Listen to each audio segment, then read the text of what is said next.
उत्तराखंड के पहाड़ों में छुपा दिव्यता का राज, नदियों की लहरों में बसा विश्वास का आदान प्रवाह।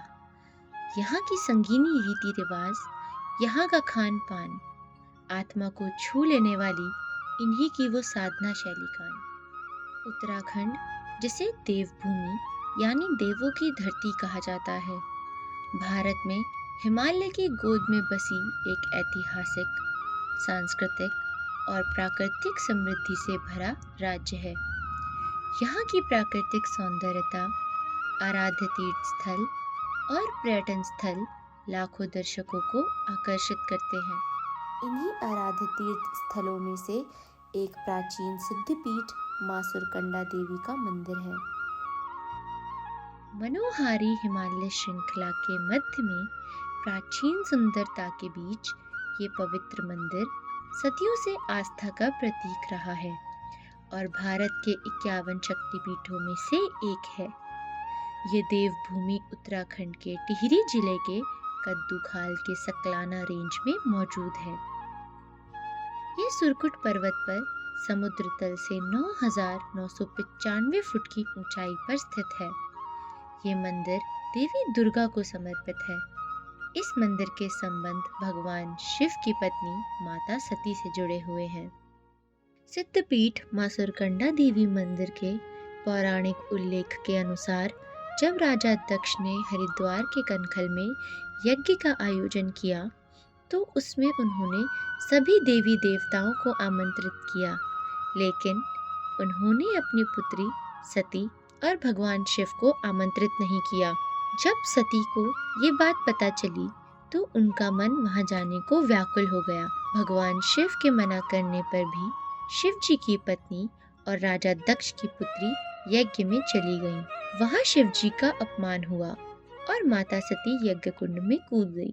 उस परिप्रेक्ष्य में जब भगवान शंकर ने उनको कैलाश ले जाना चाहा तो जब वो वहां से चले, त्रिशूल पर उनको लटकाया, तो जब कैलाश के लिए वो चले तो इस मार्ग पर आकाश में आकर के वो विचरण करने लगे, ऐसे घूमते घूमते बहुत समय हो गया। तो ऐसा लगा कि उनकी आसक्ति उस शरीर से हो गई है, इसलिए भगवान विष्णु ने उनको तत्काल प्रभाव से अपने सुदर्शन से खंड खंड करवा दिए और पूरे उत्तराखंड नहीं, पूरे भारत नहीं, बल्कि म्यांमार के अंदर, नेपाल, बांग्लादेश, पाकिस्तान और अफगान के अंदर एवं समूचे भारत के अंदर उस भगवती सती जी के सर के शरीर के अंग पड़े हैं। तो उसी परिप्रेक्ष्य में यहाँ पर भगवती का शीश और कंठ का जो भाग है, पीछे वाला भाग, वो यहाँ पर गिरा, जिसलिए भगवती को श्रीकंठ कहा गया। फिर उनका नाम अपभ्रंश होने से सुरकंडा हो गया। तो माँ भगवती का संपूर्ण नाम पूरा नाम है सुरेश्वरी सुरकंडा। मंदिर के पुजारी बताते हैं कि इस मंदिर में जो भी भक्त सच्चे मन से दर्शन करते हैं उसके 7 जन्मों के पाप नष्ट हो जाते हैं। ये ऋषि भूमियों की भूमि है, ऋषि मुनियों की भूमि है। इस भूमि पर एक ऋषि आज से 50-60 साल पहले कहा जाता है कि एक पांव का एक ऋषि है जो तपस्या करते करते न मालूम क्या उनकी उम्र है, कहाँ वो रहते हैं, कौन सी गुफा में है, किंतु शीतकाल में जब यहाँ पर बर्फबारी होती है उस समय जो हमारे बुजुर्ग थे, हमारे पिता, हमारे दादा, उन लोगों ने एक पाँव जब वो परिक्रमा लगाते हैं मंदिर की तो उनका 1.5-2 फीट का एक पाँव, एक ही पाँव का जो निशान रहता था, तो उससे ये लगता था कि इस पर ये कोई तपस्वी व्यक्ति है जिसका एक ही पाँव है, लगभग 1.5 और 2 फीट का पाँव है और काफ़ी लंबी टापर एक ही पाँव से चलते हैं। ऐसे तपस्वी यहाँ पर विराजमान है। भगवती साक्षात यहाँ पर बहुत ऊर्जावान है। भगवती यहाँ पर साक्षात स्वयं स्थापित है। सुरकंडा देवी मंदिर का आकार महत्वपूर्ण है क्योंकि मंदिर का निर्माण पर्वतीय गढ़वाल क्षेत्र में किया गया है और यहाँ पर स्थानीय पर्यावरण और संस्कृति के अनुसार भगवान की पूजा अर्चना होती है। इसलिए निर्माण में स्थानीय और प्राकृतिक सामग्री का उपयोग होता है। मंदिर तो समय समय पर ये हजारों साल से बनते आया है। पहले छोटे स्तर पर था, तब इस पर स्लेटें होती थी और स्लेटों का लगा करके भगवती को सजाया जाता था। कभी कभी तांबे की भी होती थी, इस प्रकार के स्लेटों का होता था। तो धीरे धीरे जैसे जैसे टेक्नोलॉजी का डेवलपमेंट हुआ है, विकास और विकसित हुआ है, उस प्रकार से यहाँ पर होता रहा।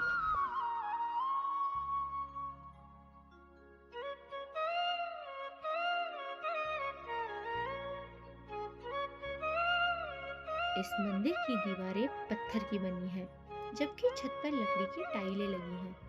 यहाँ की दीवारों और स्तंभों पर नक्काशी स्थानीय कारीगरों द्वारा पारंपरिक उपकरणों का उपयोग करके की जाती है। इससे स्थल के आध्यात्मिक और सांस्कृतिक महत्व को बढ़ावा दिया जाता है और यह स्थल भक्तों और यात्रियों के लिए अत्यधिक प्रेरणा स्थल बनता है। इस प्राचीन और पवित्र स्थल मां सुरकंडा देवी मंदिर का इतिहास और संस्कृति का यह संक्षिप्त परिचय दर्शाता है कि हमारी संस्कृति और परंपराएं कितनी धार्मिकता और भक्ति से जुड़ी हुई हैं। यहाँ के भक्तिमय वातावरण और धार्मिक उत्सवों ने इसे और भी मनमोहक बना दिया है। यह मंदिर अपनी विशाल ऊंचाई और भव्यता के साथ भगवान के दर्शन के लिए यात्रियों को आकर्षित करता है और इसका इतिहास और धार्मिक महत्व यहाँ के भक्तों के लिए अत्यंत महत्वपूर्ण है। इस प्रकार मां सुरकंडा देवी मंदिर न केवल अध्यात्म का प्रतीक है, बल्कि यह एक महान सांस्कृतिक धरोहर भी है, जिसे हमें सम्मान और संरक्षण देना चाहिए।